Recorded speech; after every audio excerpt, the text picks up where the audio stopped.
सोचने वाली बात है कि किसी नए प्रोजेक्ट के लिए हज़ारों पेजेस की रिपोर्ट्स पढ़ ली गईं, एआई से मतलब समरीज़ भी बनवा ली गईं और ढेर सारे नोट्स ले लिए गए।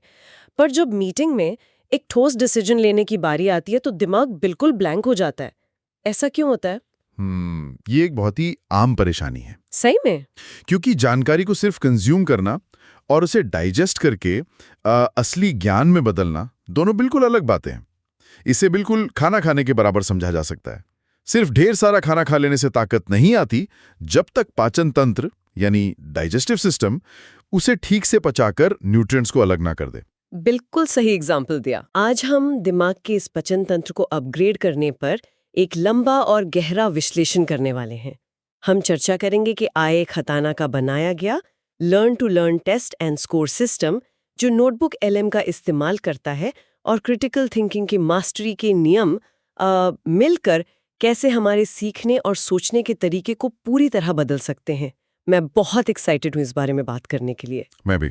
और देखा जाए तो दिमाग के इस पचन तंत्र को ठीक करने की जो पूरी प्रोसेस है ना, उसका सबसे पहला कदम एक ठोस ढांचा यानी एक फ्रेमवर्क बनाना है। खजाना जी का ये जो 6 लेवल का सिस्टम है, असल में इसी ढांचे का काम करता है। राइट। तो ये सिस्टम काम कैसे करता है, थोड़ा डिटेल में बताइए। तो ये सिस्टम 2 मुख्य चरण में यानी स्टेजेस में बटा हुआ है। पहला स्टेज है लर्न टू लर्न, जिसका फोकस पूरी तरह से एक डीप अंडरस्टैंडिंग बिल्ड करने पर होता है।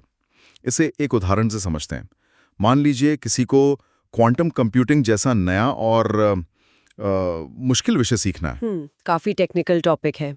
हाँ, तो लेवल 1 जिसे फाउंडेशन कहते हैं, वहां हम सीधा किताबें नहीं पढ़ने लगते। हम अपने ट्रस्टेड सोर्सेस को एआई जैसे नोटबुक एलएम में फीड करते हैं। फिर एआई की मदद से डेटा टेबल्स और माइंड मैप्स बनाए जाते हैं। इससे दिमाग को एक बर्ड्स आई व्यू मिल जाता है कि इस विषय की बाउंड्री कहाँ तक है। यानी हम कच्चा माल इकट्ठा करके दिमाग को एक नक्शा दे रहे हैं कि हमें इस दायरे में सोचना है। एक तरह से हम जानकारी की भीड़ में खोने से बच जाते हैं, क्योंकि हमारे पास एक क्लियर मैप होता है। एग्जैक्टली। यही माइंड मैप फिर लेवल 2 में काम आता है, जो है एक्टिव लर्निंग। यहाँ पैसिव रीडिंग की जगह एक्टिव पार्टिसिपेशन होता है। उस माइंड मैप को अब डिटेल में एक्सपैंड किया जाता है। एआई चैट के जरिए स्पेसिफिक और टारगेटेड सवाल पूछे जाते हैं। जैसे कि क्वांटम कंप्यूटिंग और क्लासिकल कंप्यूटिंग में कोर डिफरेंस क्या है, ऐसे सवाल। हाँ, बिल्कुल। और उसके बाद जो ब्रीफिंग डॉक्यूमेंट्स बनते हैं, उनका रिव्यू किया जाता है। फिर आता है स्टेज 1 का आखिरी पड़ाव, लेवल 3 मास्टरी। यहाँ पर आकर उस सारे कॉम्प्लेक्स ज्ञान को एक बहुत ही क्लियर फ्रेमवर्क में ढाल दिया जाता है। इन्फोग्राफिक्स बनाए जाते हैं या फिर एक ब्लॉग स्टाइल सिंथेसिस लिखा जाता है, ताकि वो जानकारी दिमाग में परमानेंटली सेट हो जाए। पता है, अक्सर लोग यहाँ आकर रुक जाते हैं। मुझे भी लगता था कि नोट्स बन गए, इन्फोग्राफिक्स बन गए, मतलब पढ़ाई पूरी हो गई। लेकिन असल सीख तब तक पूरी नहीं होती जब तक उस ज्ञान को प्रेशर में टेस्ट ना किया जाए। यही सबसे बड़ी गलती होती है। इसीलिए यहाँ से इस फ्रेमवर्क का स्टेज 2 शुरू होता है, टेस्ट एंड स्कोर, जिसका मकसद उसी लर्निंग की नींव को मजबूत करना है। इस स्टेज के भी 3 लेवल्स हैं। अच्छा। लेवल 1 में बिल्कुल बेसिक सिंपल क्विजेज और फ्लैश कार्ड्स के जरिए रिकॉल किया जाता है। दिमाग पर थोड़ा जोर डाला जाता है कि जो पढ़ा था वो याद भी है या नहीं। फिर लेवल 2 में बात थोड़ी प्रैक्टिकल हो जाती है। प्रैक्टिकल से आपका क्या मतलब है यहाँ? मतलब यहाँ मॉडरेट लेवल के क्विजेज होते हैं और रियल वर्ल्ड सिनेरियोज क्रिएट किए जाते हैं। यानी अगर क्वांटम कंप्यूटिंग सीख ली तो उसे साइबर सिक्योरिटी की किसी रियल प्रॉब्लम पर कैसे अप्लाई किया जाएगा। ओह वाओ, सीधा एप्लीकेशन! ये तो बहुत जरूरी है। बिल्कुल। और आखिर में लेवल 3 आता है, जहां एडवांस क्विजेस के जरिए ओवरऑल परफॉर्मेंस ट्रैक की जाती है। जहां जहां गलतियां होती हैं, उन वीक एरियाज पर दोबारा फोकस किया जाता है। ये कोई रातों रात होने वाला जादू नहीं है, बल्कि एक नापातुला स्ट्रक्चर्ड प्रोग्रेशन है। पर एक बात मैं यहाँ पूछना चाहूंगी, एक छोटा सा पुशबैक है मेरा। अगर सीखने का हर एक कदम इतना स्ट्रक्चर्ड, मेजर्ड और एआई पर निर्भर हो जाएगा, तो एक डर ये भी लगता है कि इंसानी इंट्यूशन और क्यूरियोसिटी के भटकने का मजा शायद खत्म हो जाए। क्या हम डेटा प्रोसेसिंग करने वाली मशीन्स बनकर नहीं रह जाएंगे, जहां सब कुछ एक सेट फॉर्मूला के हिसाब से चल रहा है? ये बहुत ही वैलिड सवाल है, पर एक्चुअली इसका उल्टा होता है। जब हम AI पावर्ड सिस्टम का उपयोग करके इंफॉर्मेशन को इस तरह सिस्टमैटिकली ऑर्गेनाइज कर लेते हैं, तो दिमाग से बेसिक डेटा को याद रखने का बोझ, जिसे हम कॉग्निटिव लोड कहते हैं, वो एकदम कम हो जाता है। अच्छा, मतलब रटने की जरूरत नहीं पड़ती। सही पकड़ा। इंट्यूशन और क्रिएटिविटी को उड़ने के लिए जगह तभी बनती है जब दिमाग को छोटी छोटी चीजें रटनी नहीं पड़ती। जब डेटा ऑटोमेटिकली मैप हो जाता है, तब दिमाग उन चीजों के बीच नए कनेक्शंस ढूंढने के लिए आजाद हो जाता है। लेकिन यहाँ एक बहुत बड़ी समस्या आकर खड़ी होती है। वो समस्या क्या है? मेरे को AI का यूज करके दुनिया भर का डेटा ऑर्गेनाइज कर लिया जाए, पर उस डेटा को प्रोसेस आखिर में एक इंसानी दिमाग ही करेगा। अगर उस दिमाग की वायरिंग में ही पहले से बग्स या बायसेस हैं, तो सिस्टम चाहे कितना ही एडवांस क्यों ना हो, नतीजा और फैसला हमेशा गलत ही आएगा। पॉइंट है। इसीलिए फ्रेमवर्क के बाद सबसे जरूरी कदम है अपने खुद के दिमागी इन छुपी हुई गलतियों को समझना। क्रिटिकल थिंकिंग दूसरों से बहस जीतने का नाम नहीं है, ये एक सेल्फ अवेयरनेस की मसल है, जिसे माइंडफुलनेस और रिफ्लेक्टिव जर्नलिंग से ढालना पड़ता है। ये जो कॉग्निटिव बायसेस है ना, ये बिल्कुल ऐसे रंगीन चश्मे या टिंटेड ग्लासेस पहनने जैसा है, जिसके बारे में किसी को खुद भी पता नहीं होता। अगर किसी ने नीला चश्मा पहना है तो उसको पूरी दुनिया नीली ही दिखती है, और वो उसी को पूरा सच मान लेता है। वाह, बहुत बढ़िया एनालॉजी है ये। और हर इंसान के पास ऐसे अलग अलग चश्मे होते हैं, जिन्हें हम मेंटल शॉर्टकट्स या यूरिस्टिक्स कहते हैं। होता क्या है कि दिमाग के पास इतनी प्रोसेसिंग पावर नहीं होती कि वो हर छोटी जानकारी को डीपली एनालाइज करे, इसलिए वो शॉर्टकट्स मारता है। जैसे कि? कुछ एग्जाम्पल्स दीजिए। जैसे एक सबसे आम शॉर्टकट है कॉन्फर्मेशन बायस।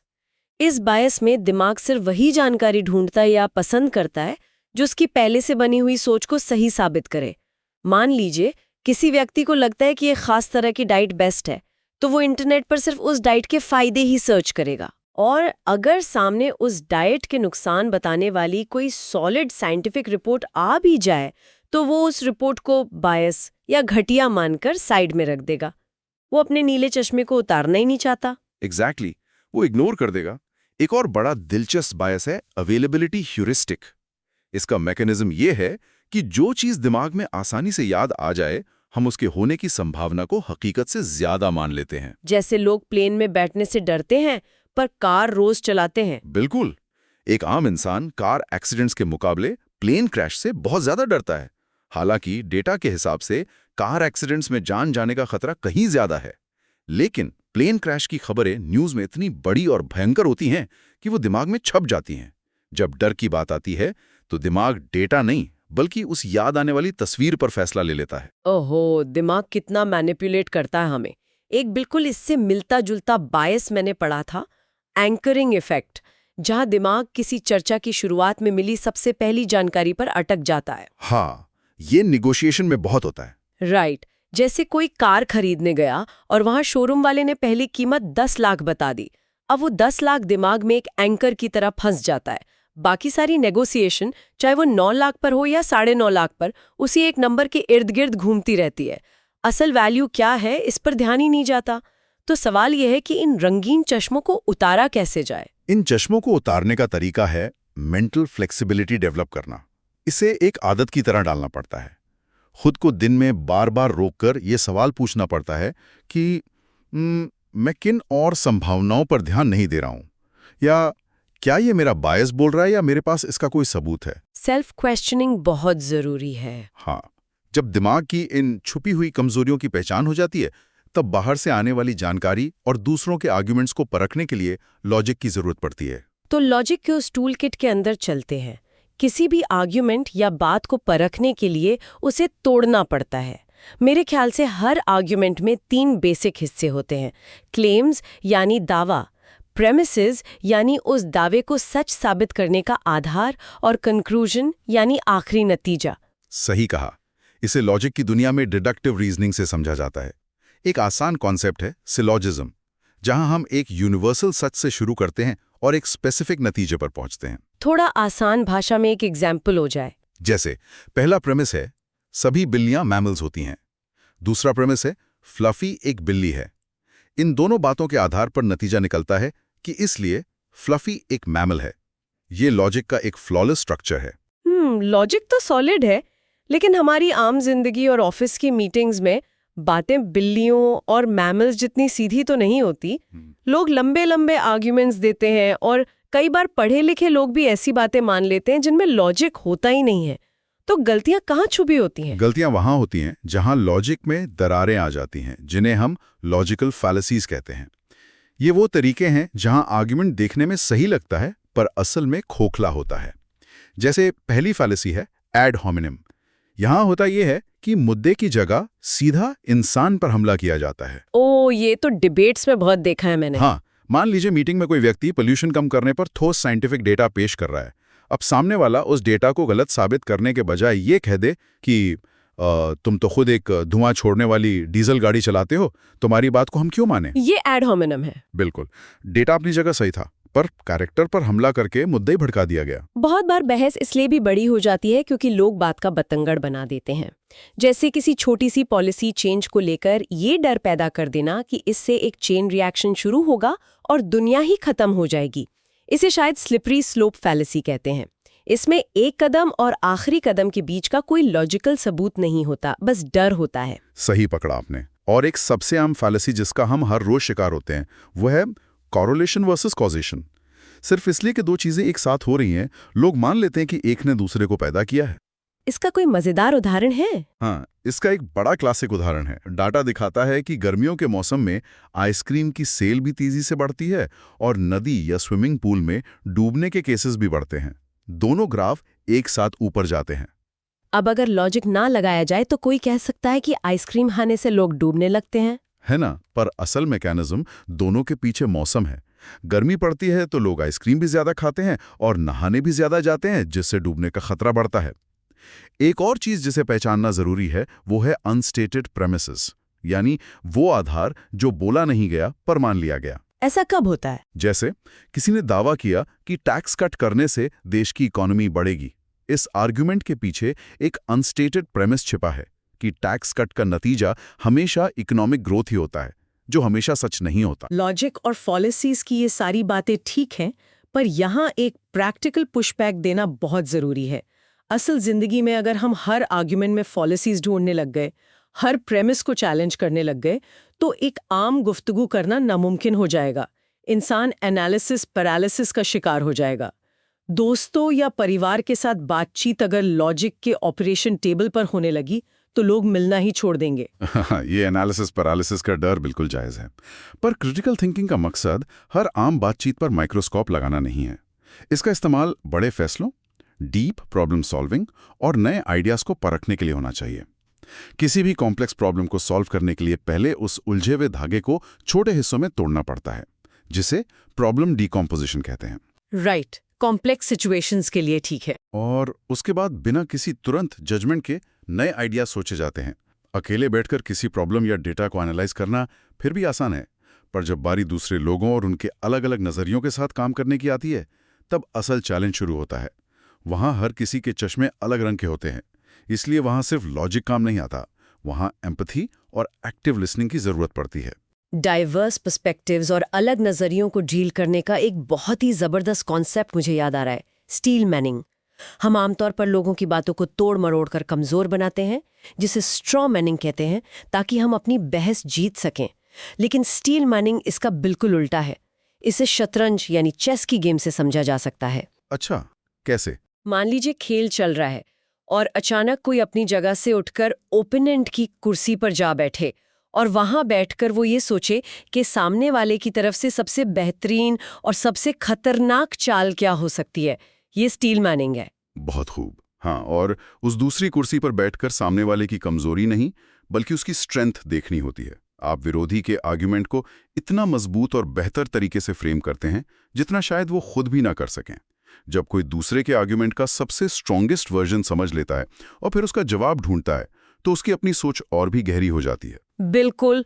और ग्रुप्स में जब फैसले लेने होते हैं तो वहां क्या स्ट्रैटेजीज काम आती हैं? बुरे ग्रुप ग्रोथी फैसलों के लिए कुछ स्पेसिफिक स्ट्रैटेजीज और भी हैं, जैसे डिसीजन मैट्रिक्स का उपयोग। अगर अलग अलग ऑप्शंस हैं तो हर ऑप्शन को अलग क्राइटेरिया जैसे कॉस्ट, टाइम और इम्पैक्ट पर स्कोर देना, ताकि एक ऑब्जेक्टिव फैसला लिया जा सके। या फिर डेविल्स एडवोकेट बनना, ग्रुप थिंक से बचने के लिए। हाँ, ग्रुप थिंक एक ऐसी स्थिति होती है जहां सब लोग शांति बनाए रखने के लिए एक ही बात पर हाँ में हाँ मिला देते हैं। इससे बचने के लिए ग्रुप में से किसी एक को ये जिम्मेदारी दी जाती है कि वो उस फैसले की सिर्फ आलोचना करे, उसमें कमियां ढूंढे, ताकि अंधे स्पॉट्स बाहर आएं। मुझे लगता है इंट्यूशन का भी इसमें बड़ा रोल होता है। हमारे समाज में इंट्यूशन को एक स्पिरिचुअल या जादुई एहसास समझा जाता है, पर असल में इंट्यूशन हमारे दिमाग के पास्ट एक्सपीरियंसेस का एक सबकॉन्शियस पैटर्न रिकग्निशन होता है। दिमाग ने इतना कुछ देखा होता है कि वो बिना डिटेल लॉजिक के एक पैटर्न पहचान कर हमें सिग्नल देता है। सही बात है। तो लॉजिक और इंट्यूशन दोनों के बीच एक बैलेंस बनाना पड़ता है। किसी परेशानी की जड़ तक पहुंचने के लिए 5 व्हाइस की टेक्निक भी काम आती है, यानी तब तक क्यों पूछना जब तक रूट कॉज न मिल जाए। और कामों को उनकी अहमियत के हिसाब से बांटने के लिए आइजनहावर मैट्रिक्स का सहारा लिया जा सकता है। पर एक बात मैं बोलना चाहूंगी, चाहे कोई कितना भी बढ़िया एआई फ्रेमवर्क लगा ले, खताना का ये 6 लेवल सिस्टम फॉलो कर ले या बेस्ट डिसीजन मैट्रिक्स का यूज कर ले, जिंदगी का हर फैसला सही नहीं होता। अनिश्चितता या अनसर्टेनिटी हमेशा बनी रहती है, और जब इतनी प्लानिंग के बाद भी नतीजे खराब आते हैं, तब क्या करना चाहिए? तब जो चीज इंसान को टूटने से बचाती है वो है मेंटल रिजिलियंस, यानी मानसिक लचीलापन। रिजिलियंस का मतलब ये नहीं है कि दर्द या निराशा नहीं होगी। ये बिल्कुल किसी गाड़ी के शॉक एब्जॉर्बर्स की तरह काम करता है। जब फैसला गलत होता है और फेलियर का झटका लगता है, तो रिजिलियंस उस इम्पैक्ट को एब्जॉर्ब कर लेती है ताकि पूरी गाड़ी यानी पूरा मेंटल स्ट्रक्चर ना टूट जाए। उसके लिए अपने इमोशंस को कंट्रोल करना आना चाहिए। बिल्कुल। इसके लिए माइंडफुलनेस, मेडिटेशन और इमोशनल इंटेलिजेंस जरूरी है, ताकि जब फेलियर का झटका लगे तो इंसान रॉ इमोशन या गुस्से में रिएक्ट करने के बजाय एक क्लियर और शांत दिमाग के साथ रिस्पॉन्ड कर सके। और मुझे लगता है कि इस लचीलेपन का सबसे बड़ा आधार है साइकोलॉजिस्ट कैरल ड्वेक का ग्रोथ माइंडसेट। ये इस विचार पर टिका है कि हमारी इंटेलिजेंस या टैलेंट कोई फिक्स चीज नहीं है जिसके साथ हम पैदा हुए हैं, बल्कि इसे मेहनत और कोशिश से हमेशा बढ़ाया जा सकता है। सही कहा आपने। जिनका माइंडसेट ग्रोथ वाला होता है वो फेलियर को अपनी काबिलियत या सेल्फ वर्थ पर हमला नहीं मानते। उनके लिए फेलियर सिर्फ एक फीडबैक है, एक नया डेटा पॉइंट है जिससे सीखकर अगली बार बेहतर किया जा सकता है। ये तो बहुत एम्पावरिंग थॉट है। और अगर ध्यान से देखा जाए तो ये हमें वापस वहीं ले आता है जहां से इस चर्चा की शुरुआत हुई थी।